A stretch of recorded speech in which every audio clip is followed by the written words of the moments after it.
share-uri, like-uri și abonați-vă. Mașinuța aceasta, sper că o să vă placă. Sper că o să vă placă, hai că da!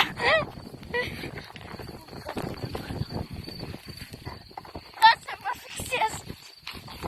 Să fixez pancreasa. Am mai încercat o dată să facem, dar eu m-am dus bine, Mai mare, colegul meu e mai micuțel. Dacă e de ceva, este sora mea, mai mică, a venit și ea cu mine. Și hai să începem! Abonați-vă și dați Like pentru această fetiță mitifică, dacă vă uitați la ea. Uite-vă. Ia, uite la, uite așa, ești virală. O cheamă Elisa. Lorena. Sper că o să... Bun, haide, haideți, dă-te, Elisa. Elisa, haide. Și se va da acum. Da. Wow! A fost fain? A fost grozav! Bun, acum vom pune pauză să mă bag și eu. Vom reveni imediat. Și am revenit și cu colegul meu se va da de la acest deal. Și de la povestea, like, comentarii, share-uri și multe altele. Da, dați like și pentru telefonul acesta. Ok? Bravo, da! Mă las cu fiorii! Și m-am dus!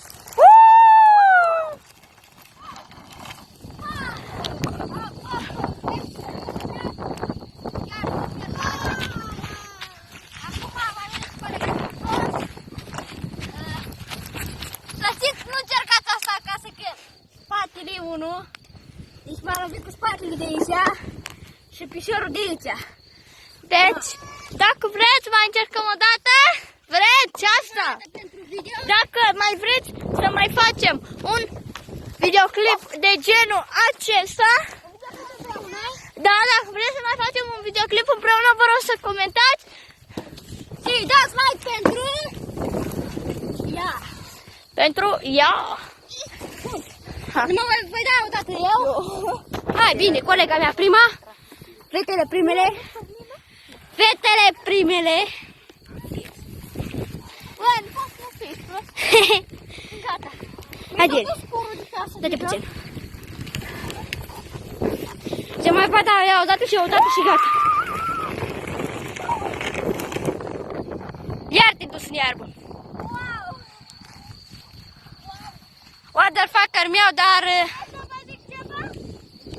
după ce e bine aici sus. Eu măcar am claxonat. Bun, vom reveni imediat. Guys, uitați ce s-a întâmplat. Îmi pare rău,